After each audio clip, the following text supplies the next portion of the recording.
Hey guys, in this video I'm going to describe what the USA Memory Championship is like and give you tips to win it. Check this out.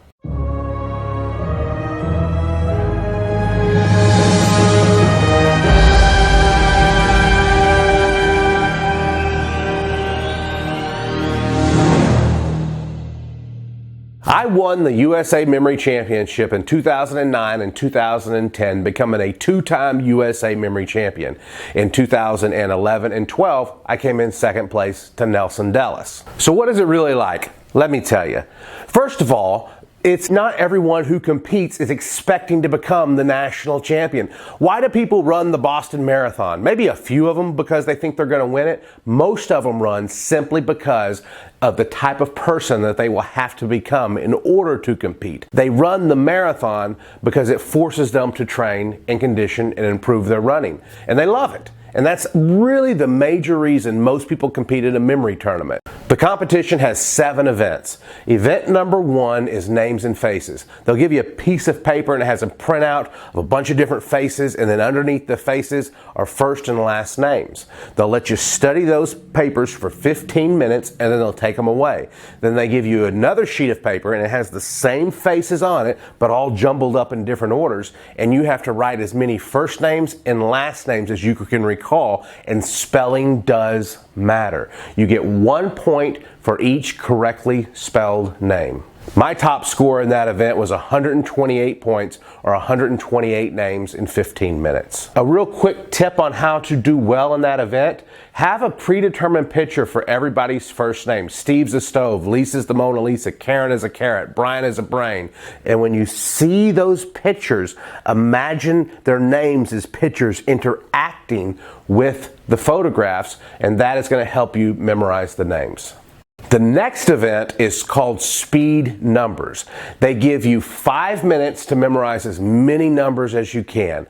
There's 20 digits per row, and you have 5 minutes to memorize as many numbers as you can. At the end of the 5 minutes, they take the paper away and they give you another sheet of paper and you write from memory. Now, the important thing is if you miss one number in a row, that entire row is wrong. On your last row, if you only know 7 of the digits, just write those 7 digits and you'll get credit up to 7. But if you're not sure about the 8th digit and you write it, you'll miss the whole row. You get 1 point for every correct digit. It's a 5-minute memorization period, and then you get a recall period. The next event is my favorite, and it's probably a favorite of most, and it's speed cards. How fast can you memorize a deck of cards? In 2009, I picked up a deck of cards. They start the clock when you pick up your cards. I looked through it as fast as I could, and then I set it down. And then you pick up a second deck of cards, and they give you 5 minutes to reassemble that second deck to match the order of the first deck. You reassemble it for 5 minutes. When the 5 minutes is up, they will flip the cards over, and if they match perfectly, then you got it.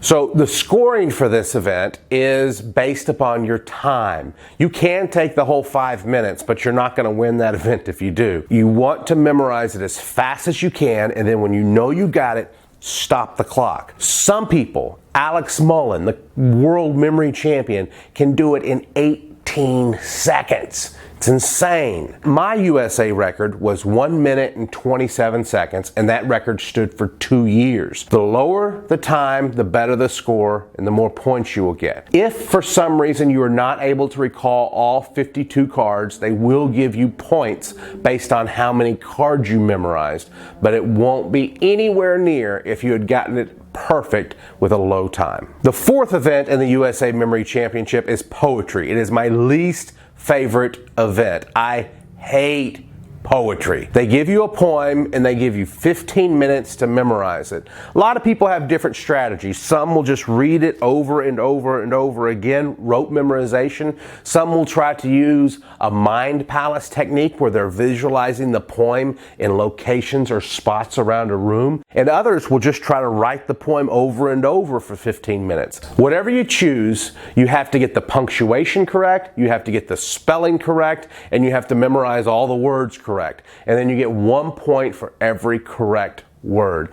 It's my toughest event, but it is part of the USA Memory Championship, and if you're going to compete, you need to do well in it. So those are the first 4 events of the USA Memory Championship. After the first 4, they will look at the scores and then they will take the top 8. The top 8 move to the afternoon rounds, or the playoff rounds. And there's 3 events there, and it becomes a process of elimination until there's 1 man left standing. The first event is called Spoken Words. They give all 8 participants, they're called mental athletes, they give all 8 mental athletes a list of words. They have 15 minutes to memorize them. Then they take away the papers, they line up in a row of chairs, and the first mental athlete says the first word on the list. The second one says the second. The next one says the third. The next one says the fourth. The next one says the fifth. If the next one misses a word, he's eliminated. And they keep going until 2 people are eliminated. The first 3 mental athletes who incorrectly give an answer are eliminated. The next event is called 3 Strikes, You're Out, and it used to be one of the toughest events in the memory tournament world. What happens is they have 5 people come up, and each person says their name, their date of birth, their city, their state, their zip code, their phone number, their pet's type and color, their pet's name, 3 favorite foods, and 3 favorite hobbies. Then that person leaves. Somebody else comes and gives the same information. Their name, their date of birth, their city, their state, their zip code, their phone number, their pet's name, all the information. And they do that with 5 people. And then the people circle it back around the stage, and they have 5 mental athletes on the stage at this point. And then they'll start with each mental athlete. All right, mental athlete number 1, give the name. The next one, give the date of birth. Next one, give the city and state. The next one, give the phone number. You get 3 strikes. You get 3 mistakes. So this keeps going until 2 people have been eliminated by making 3 mistakes. And then the final round, double deck of cards. There's 3 mental athletes left at this point, and each of them will be given 2 decks of cards and 5 minutes to memorize both decks of cards. So they'll memorize both decks of cards in the 5 minutes, and then the 3 mental athletes walk out on stage and they do the same drill. The first mental athlete says the first card. The next one says the next card. The next one says the next card. And they'll do that, hopefully successfully working all the way through the first deck. Then they go to the second deck, and mental athlete 1 will say the first card of the first deck. They will continue this until there's 1 person left standing, and that is the new USA Memory Champion. Hey guys, so that's how the USA Memory Championship is run, and those are the events. We're going to do another video where I go in depth on how to win the USA Memory Championship. But real quickly, you need to make sure that you get enough sleep. You need to set clearly defined goals. You need to talk to other experts out there who have won it. And those are some really good strategies that I implemented in winning the USA Memory Championship. I'll see you on the next video. Okay guys, I hope you enjoyed that video. If you did, give me a thumbs up. And if I get over 100 likes, then I will keep producing more videos just like this.